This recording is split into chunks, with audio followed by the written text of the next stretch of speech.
জীবনে সুখ দুঃখ লাভ ক্ষতি জয় পরাজয় আসবে, কিন্তু মাধব আমাদের শেখান পরিস্থিতি নয়, নিজের মনকে জয় করায় আসল বিজয়।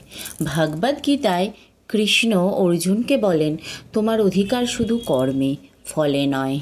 তাই ফলের চিন্তা না করে সততা নিষ্ঠা ও ভক্তি নিয়ে নিজের কর্তব্য পালন করো। যখন চারপাশে অন্ধকার মনে হবে তখন মনে রেখো, মাধব কখনো তার ভক্তকে একা ছেড়ে দেন না। ধৈর্য ধরো, বিশ্বাস রাখো এবং নাম স্মরণ করো।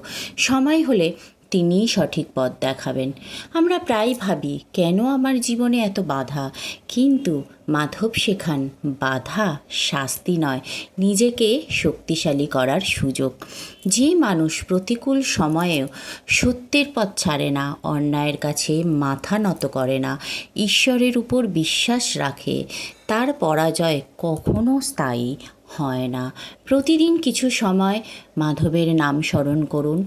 মন যদি অশান্ত হয়, নাম স্মরণ তাকে শান্ত করবে। হৃদয় যদি ভেঙে যায়, ভক্তি তাকে আবার গড়ে তুলবে।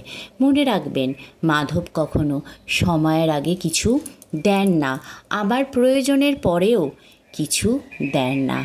তার সময়ই সর্বোত্তম। রাধে রাধে বন্ধুরা, আশা করি তোমরা সবাই খুব ভালো আছো, আমিও খুব ভালো আছি। তোমাদের কাছে একটাই অনুরোধ, পুরো কথাগুলো শ্রবণ করবে, তারপরে কমেন্ট করো। সবাই ভালো থেকো, সুস্থ থেকো।